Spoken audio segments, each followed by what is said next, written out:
Thank you all for joining us for the 50th Annual Education Conference and Trade Show virtual classes. We know the trade show looks a little differently this year, but we are excited to have some amazing speakers bringing quality education to you. A couple of brief housekeeping items. First, all attendees will remain muted through the presentation. So if you'd like to ask a question, at the bottom of your screen is a Q&A button. Please use this throughout the session to ask your speaker any questions. Secondly, if you would like to send a chat to the group through the presentation, please feel free to do so. Just make sure you select all panelists and attendees from the drop-down menu. Everyone in attendance today will receive continuing education credits and will receive your certificate next week. Last, a recording of this webinar will be available through September 4th. So Lindsay Lessard is a talent specialist with over 12 years experience in corporate talent acquisition and the staffing industry. Lindsay has worked with small and large organizations alike to support their talent needs and advise companies about best practices. Further, Lindsay works with business leaders to strategize how to better attract, hire, and onboard team members to support higher retention rates of top talent. Lindsay holds a BS from Miami University in Ohio and has been a Colorado resident since 2001. So thank you for joining us. And Lindsay, I will hand the time over to you. Great, thank you so much. Thanks, Karen. I really appreciate the introduction. And again, my name is Lindsay. Thanks to everybody for joining us today. Really looking forward to an opportunity to share with you all a little bit about what it means to hire the best people. So I am with Greystar. Joined the company in March of last year, and since that time, I've been really thankful to get to work with a great group of people who really love to evaluate current practices and how we best do things, not only efficiently, but really give a lot of thought and consideration to how we handle things. In particular, hiring people has been one of those very topics. We started a lot of conversations nearly a year ago and created some really structured plans specifically in our mountain region, and look forward to sharing a little bit with you all today about some best practices when it comes to how to hire the best people. So let me advance my screen. Okay, here we go. So we're going to talk about what it means to hire the best. We'll go into a little bit about a really solid interview structure and what that looks like, how to identify culture fit with your company, and then we'll also touch on what it means to brand both yourself as well as your company and what that looks like out on social media. I'm going to go ahead and stop my video. It seems like I'm having some internet issues, so I want to make sure y'all can see the presentation. So moving right along, let's start with what it means to actually hire the best talent for your organization. So why is this important? Here at Greystar in particular, we took a lot of time to listen to podcasts, read the book Good to Great by Jim Collins, research some top companies that we typically as consumers associate with customer service. So for example, Deanne Turner, she's the VP of HR of Chick-fil-A, so a company that immediately comes to mind when we think about customer service. She's spoken on a podcast that I listened to about how Chick-fil-A successfully hires people and how they've created a brand where people actually want to work. She shared that Truett Cathy, who's the CEO, he knows that people decisions are the most important decisions that leaders make. I mentioned Good to Great. That's a book that we all read by Jim Collins. And there's this concept of first who, then what. There's a lot of conversation that we had around that topic and what that really means. And Jim in his book talks a lot about having the right people on the bus. And if you don't have the right people in the right seats on the bus, then you'll go nowhere with your business. You won't be able to implement any business plans. You won't be able to grow if you just don't have the right people. Just last week, I actually listened to a podcast recently where Bill Gates was interviewed and shared his thoughts on Steve Jobs' return to Apple. He said that the reason why Steve was so successful and turned Apple a complete 180 is because of the people he hired and surrounded himself with. So it's really impactful to hear that from a guy like Bill Gates. And ultimately, great companies do what we ultimately refer to here at Greystar as hiring tough, really taking the time and effort to find the right people who are already engaged, ready to join your company. And so ultimately, hiring tough is just investing that time to find the right person to join your company or your team. So first, you have to figure out what it is you're actually hiring for and get a consensus, get everyone on the same page. What we did at Greystar is we really took a look at our company's values and our mission statement. And so I encourage you all to do the same. What are the most important things that you would look for in candidates to know that they would actually be a great addition to your company? What will make them remain engaged when they join your company or your team? So again, we did our homework, looked at a lot of leading companies and read Good to Great. We knew we wanted to consider customer service as a priority. We are a customer service company after all. We're all in that business of providing great service to others. So we decided to just leverage our own company's values to be able to lead how we conduct interviews, the types of questions we ask, and ultimately make those hiring decisions. So this really does take a lot of practice, and repetition truly is key. So that's why I put here: lather, rinse, repeat, and repeat often. Communication is key as well. You may be engaging with other people to participate in interviews, to help identify candidates, to help recruit candidates just in their everyday lives. And so it's really critical that everybody's on the same page when it comes to what you're truly looking for in candidates. And ultimately be able to come to a consensus together because everybody understands what you're ultimately looking for. So here at Greystar, we focus on again, our values, and utilize those, keep those at the forefront when we are considering candidates to join our company. So when it comes to interviewing, it's really important to have a structure in place. And so, next we're going to dive into what that process really looks like. You all probably interview on a regular basis, but it's really important to consider the candidate experience as well, not just your own and how you perceive the candidate, but how they perceive you and anybody else joining in on the interview. I do think a lot of people might overlook that, and so it's really important to keep that at the forefront too. People are often more concerned with maybe what the candidate knows about your company or the position before they even join. But how can they know all that stuff?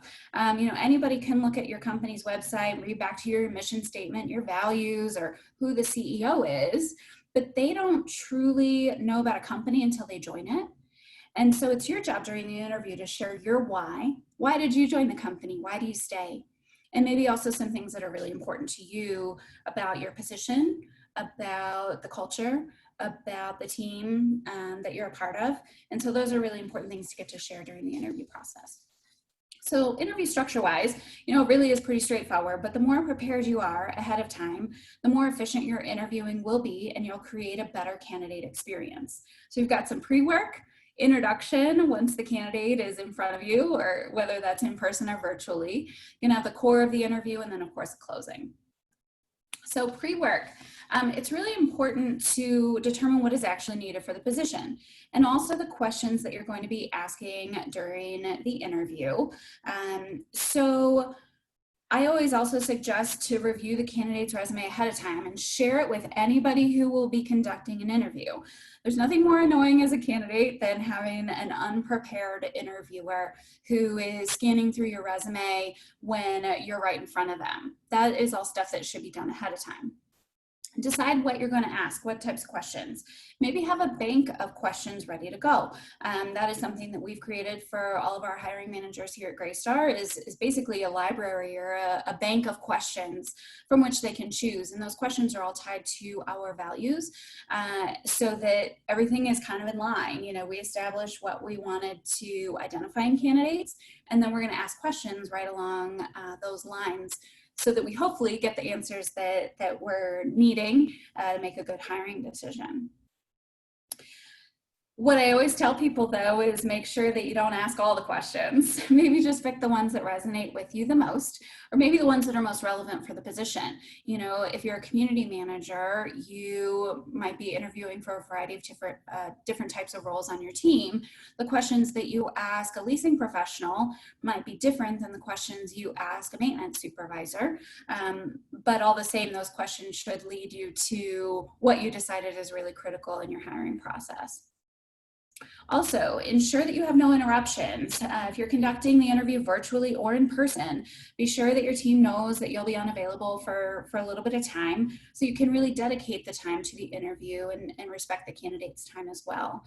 Of course, shut down your email, also your phone, turn that on silent. And then also think about how you're going to make the candidate feel welcome. In a virtual environment, if that's how you're conducting interviews, it's a little bit trickier. You know, you aren't able to offer them water or show them to the office or the room where you're going to be conducting the interview, but you can still figure out ways to make them feel welcome. So then, once you are meeting with your candidate, definitely be on time. Be punctual. And if a candidate shows up to an in-person interview, for example, maybe 10 minutes early, it's actually a good thing. Try to meet with them early too. Respect that they are showing you that same consideration. Introduce yourself, your role. Talk about your why. Again, why you joined your company, why you love it. You can also talk about why the position's open. Why is it that you're looking to fill the spot? And then also just kind of establish what the expectations are of the interview. You're certainly going to be asking them some questions. Maybe you're going to be taking some notes during your conversation, and that you also want them to have some time to ask you some questions at the end. So the core of the interview, really describe the purpose of the position. You know, for example, at Chick-fil-A, if they're hiring somebody to you know, make chicken sandwiches, that's not what it's all about. It's providing excellent customer service. So be sure to not just laundry list the job duties, but really emphasize how the role impacts people and the responsibility to provide excellent customer service. Ask each candidate the same questions. This is really important. This helps to ensure consistency in your process and that you're best able to evaluate candidates horizontally once you've met with all of them. And evaluating them horizontally means you're kind of comparing each person. You know, they answered question 1 this way, this person answered it this way, this person answered it that way, and we've determined that person number 3 answered it the best. Pay attention during your interview, especially when it's virtual. That it's hard to avoid distractions. We all know that, but do your best to make eye contact with your camera and observe body language, for example, of your candidate, how they're responding to your questions. It can tell you a lot. I also want to mention the 80-20 rule if you're not familiar. That means that the candidate should be talking about 80% of the time, and you're talking about 20% of the time. You want to learn as much about them while also giving them an opportunity for them to ask you questions. That 80-20 rule, I think, is really critical. And consistency is key again, you know, just in order to avoid bias, which we'll talk about shortly. But it's really important to ask candidates the same questions. Use the assessment for everybody. If you're going to use an assessment, you know, whatever the tools are that you're going to utilize to help make your hiring decision, be consistent in your process. So then closing up the interview, you know, of course, answer any questions that they may have. Describe what you're going to be doing next in the process. You know, really be honest here. If you have 3 more interviews to conduct and you'll be making a decision by Friday, then say so. Be sure to follow through with your commitment. If you don't have a decision by Friday, then still follow up so that the candidate isn't stewing over the weekend. And ensure that candidates have your contact info if they want to follow up with you, ask you any follow-up questions. Hopefully send you a thank you note. Kind of a lost art, but hopefully some candidates are still doing that. And of course, thank them for their time.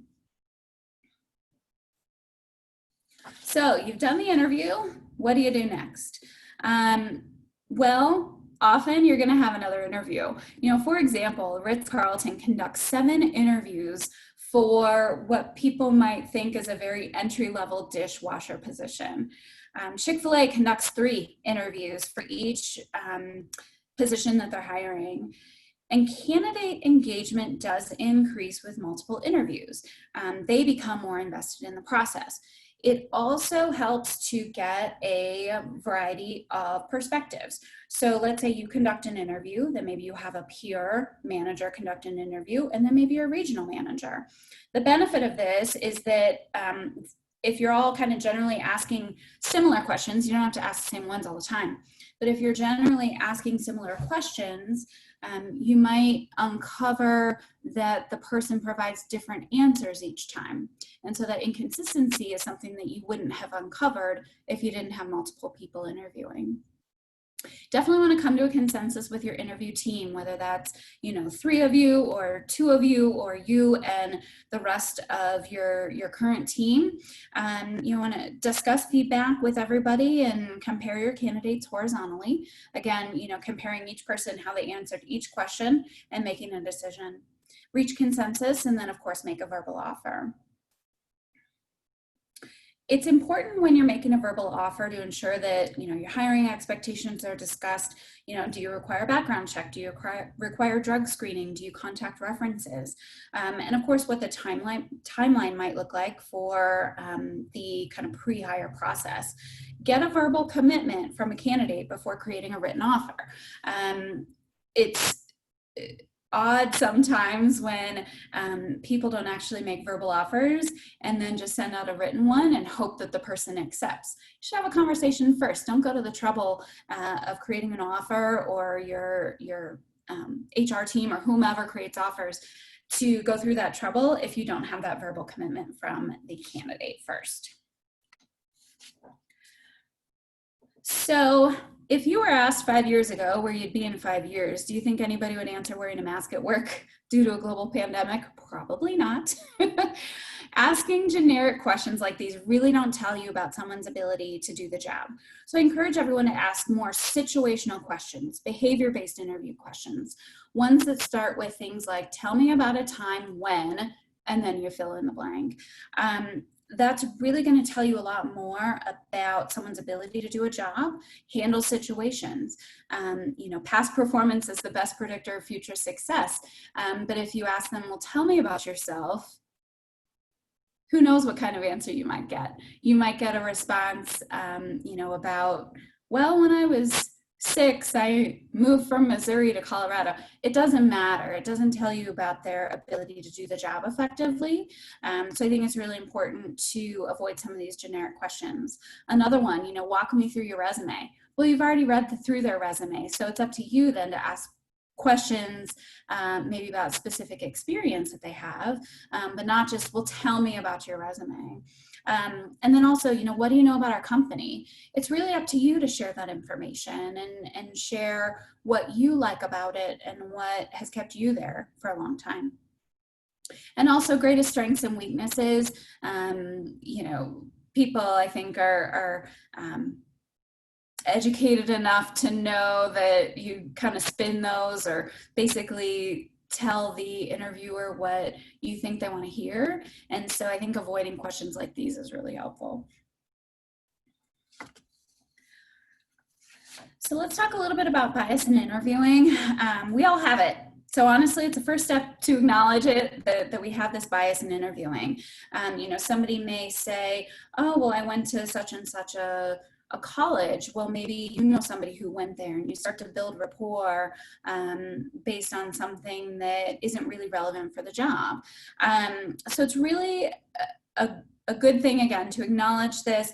And the best way to really avoid it is to ask questions that are consistent and in line with your hiring criteria. Compare candidates horizontally to each other following your interviews, and maybe incorporate a scorecard that's been vetted perhaps by your HR to help you rank candidates. And always keep in mind that mindset trumps skill set. So if you have a candidate with amazing skills and a terrible attitude, they'll continue to cause you quite a bit of heartburn. So, you can always teach people skills, but you can't always teach them to have a customer service mindset, for example. Disengagement ultimately leads to turnover, which can cost a company quite a bit of money, actual dollars. in terms of the cost to do a background check or drug screening, to train, all of those hours that it takes to do that and those resources. It also has kind of an impact that isn't necessarily measured by money, but in terms of reputation. If you have a lot of turnover, that kind of information will get known by people in the public. And so it's important to try and avoid that wherever you can and hire people that are already engaged instead of bringing people on who, again, might have amazing skills, but not the right attitude. For example, Southwest Airlines, if they're looking at candidates for a pilot position and they have one candidate who has amazing skills and experience, fits the bill in terms of the job description, but has a lousy attitude, and they have another candidate who has a great attitude and just as good experience, they will always hire the person with the better attitude as they determine it through the interview process. Also, if they don't find a candidate that has a great attitude in addition to those skills, they will not hire anyone until they find that right person. So there's no desperation hiring, fortunately, when it comes to pilots, but at least at Southwest Airlines. But it's important to kind of keep that in mind, that it sometimes can be better to wait, a few days, a week, whatever it takes to find the right person than to bring somebody on board in desperation and hope that they stick, and inevitably they may not. So I just wanted to touch on the compensation conversation. I get asked about this a lot, and how do I navigate if somebody, we get to the topic of salary or hourly pay rates, and how do I navigate that conversation? First of all, it is something that comes up. It is not a bad conversation to have, and it's something that really should happen through the interview process, so it's really clear what you're able to pay and what the person actually wants. I will say that many states have a salary history ban, which prohibits employers from asking about somebody's pay history. It really helps to ensure a more even playing field, helps to avoid discrimination, as women and other minority groups typically earn less than their white male counterparts, quite frankly. And so this question, instead of, what have you made, really should be phrased, what is your pay expectation? Because that will avoid any issues. Now, if somebody volunteers that they're currently making a certain rate or didn't at their most recent position, that's up to them. But the important thing here is that you're not asking that question in a way that is asking about their past, but asking instead what they want to make. Ultimately, you have a budget for each position on your team, and you're going to pay within your budget. So if someone's asking to make $12 an hour, but your budget is 14 to 16, then you should pay in your budget, not what their pay expectation is. Sometimes people undersell or oversell themselves when it comes to pay, because ultimately they just want to seem more appealing, more hireable. And so, sometimes I kind of take that a little bit with a grain of salt. And ultimately, though, pay rate, salary, those aren't the only factors to consider when it comes to compensation. Take a look at your overall comp package. What is that? Do you have a really rich bonus or commission plan? Does your company cover premiums for basic medical healthcare coverage? Do you have unlimited PTO?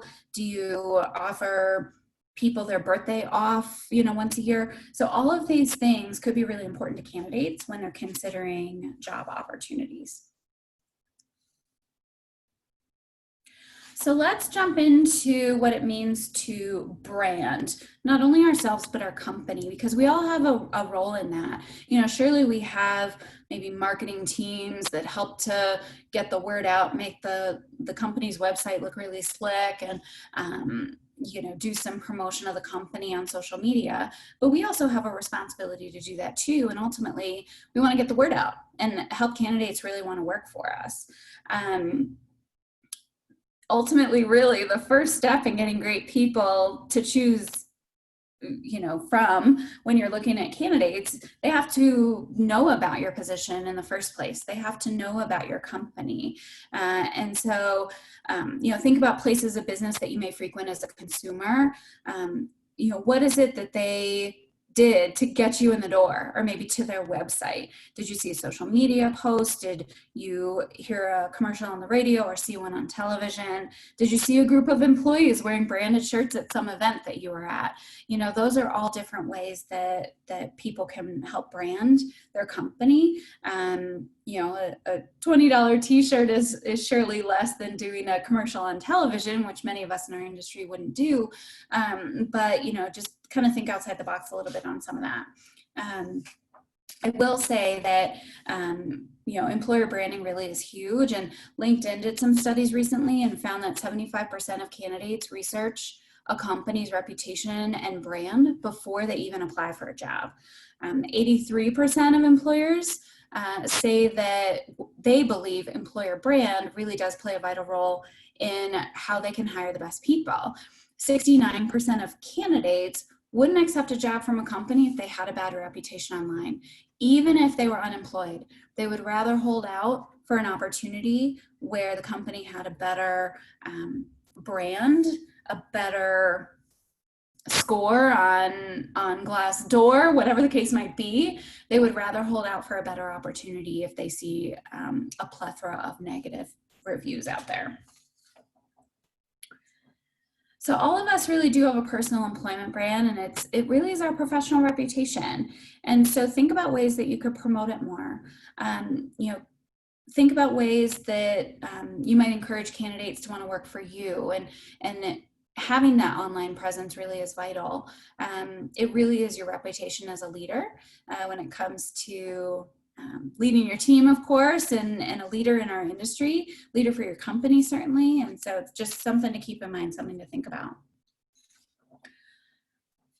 I'm not a marketing expert. I will say that right away, but I do work with people who are. So for example, here at Greystar in our mountain region, our marketing team is running a paid social campaign where we've posted just a few ads on social media with links going directly to our careers page, encouraging people to apply. So, work with the people that you work with.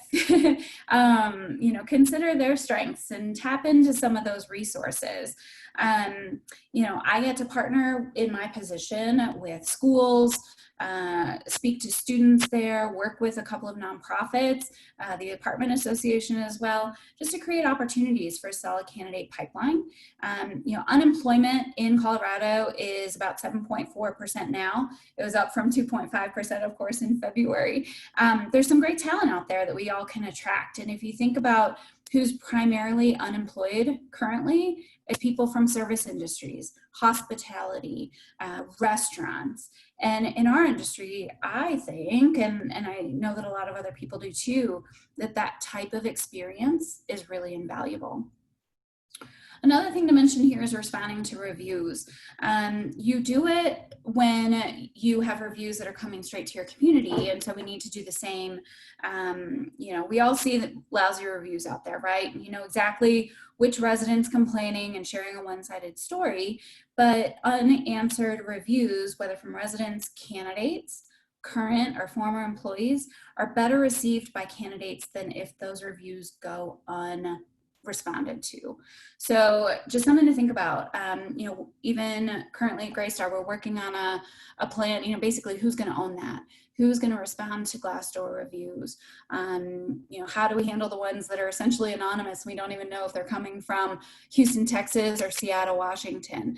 So there's an importance there to respond to those reviews, just like you do when reviews come into your community. So as we saw just a few moments ago, most candidates do check out a company before or during their interview process. So be active on social media. It's important to keep your personal social media personal, so like your own Facebook, your own Instagram, whatever other social media you're on personally. But you can easily leverage LinkedIn and your community's social media pages as well for this purpose. I love when I see that we have communities that post really consistently on their social media. They might post about resident events. They might post a cute picture of a dog and, you know, promoting that they have a dog wash space in their community as an amenity. Such a variety of ways that you can use your community's social media pages to really get the word out in a really positive way, of course. You know, LinkedIn and Glassdoor are places certainly where candidates go to look for information. And so look at your competition, look at the comps. What's everybody else doing? How are they posting? Are they highlighting promotions on their team? Are they sharing about a resident event that they hosted virtually and you know, the success that came out of that? Are they posting that somebody left a, you know, a resident maybe left a note with some cookies because they were just so happy with how a maintenance request was handled? Again, your personal social media, keep it private, but do leverage pretty often your community social media pages. So when it comes to LinkedIn, for those of you who may not have a LinkedIn profile, I encourage you to create one. It's a great opportunity to build your own professional network and also promote your personal and professional brand. So definitely have a professional photo and a well-written summary of your experience as a people leader. So that's something I want to draw your attention to. It's not a place to regurgitate your resume, but instead an opportunity to describe your leadership experience, maybe what's important to you, and where you can get some recommendations, you know, where people share their experience working with you in the past. So you may want to go get a Mai Tai in Tahiti with Lisa here, but Shirley Megan's profile is a more professional one. And so when you are creating your LinkedIn in particular, your LinkedIn profile, you know, consider the photo that you include, consider the work history that you share, the employment history that you share, and again, your kind of your summary page that appears at the top. It's important that that tells a little bit more about who you are, not necessarily what you've done. So this is a real page, LinkedIn page profile for a community manager at Greystar in Texas. You know, take a look at this. You know, what I really like about her profile is the quote about how you can make people feel. And in her about section, she talks about how she interacts with people. You know, that she's a dynamic, energetic, and innovative community director with a lot of experience. She has a special talent for cultivating and supporting resident and personnel relations to offer a positive lifestyle and culture. So she's not talking about awards that she's received or how many years she's been in this position. It's more so talking about who she is as a leader.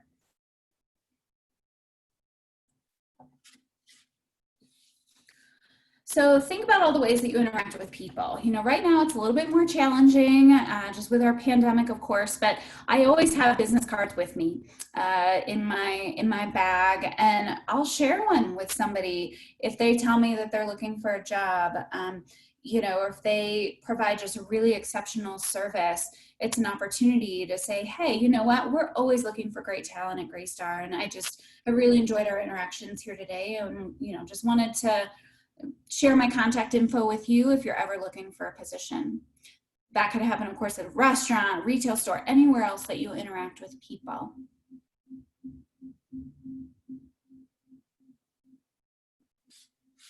So to wrap up here, you know, like I said, kind of in the beginning, people decisions are the most important decisions that leaders make. And hiring tough means investing time to find the right people to join your team. Great companies prepare for interviews. They have a clear and consistent hiring process. They conduct multiple interviews as well, and then come to a consensus following those interviews about how they want to proceed with the candidate.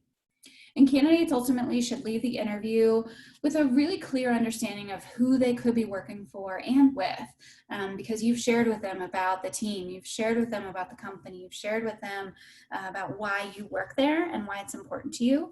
And so they should go away with a really clear understanding of that.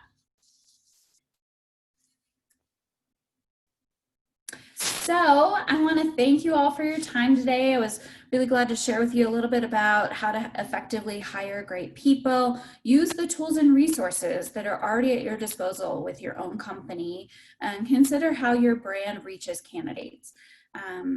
So at this time, maybe we can open it up for a few questions. And I put my email address here. You're welcome to email me directly if you so choose.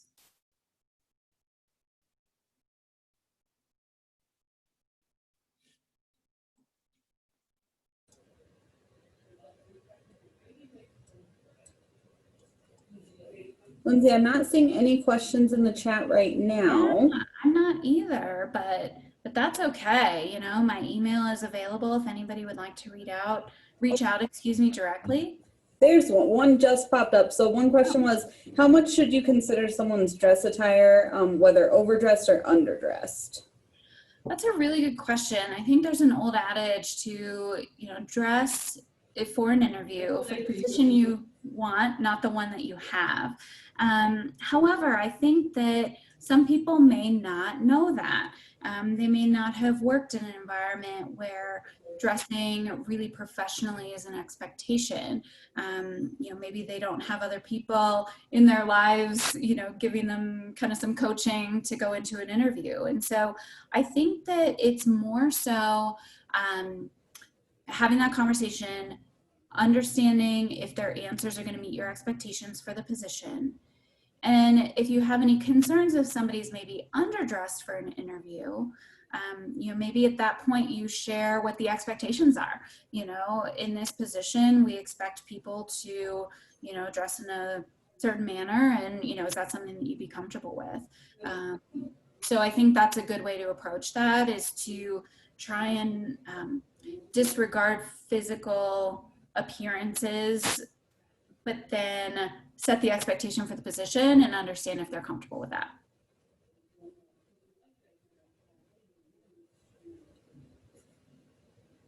And I think if people are overdressed, you know, if somebody's wearing a, you know, a full suit and tie and, you know, shiny patent shoes on, I don't think that that's ever really a problem. I think it's more so not discounting or discrediting someone because they might not be dressed how you would expect.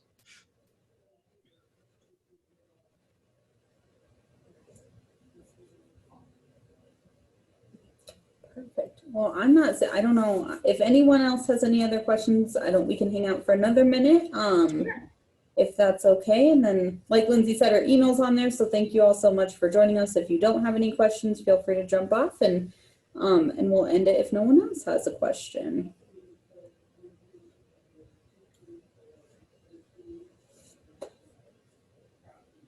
I'm not seeing any. I think that you covered everything so great. There's no questions at all. Sure. Well, April, let's go ahead and wrap up then. And yeah, feel free to be in touch with me directly. My email's there, lindsay.lessard@greystar.com. I'm happy to answer any questions that might pop up later. Thank you so much, Lindsay. Yeah, thank you everyone for coming. I'm going to go ahead and end it. Have a good day.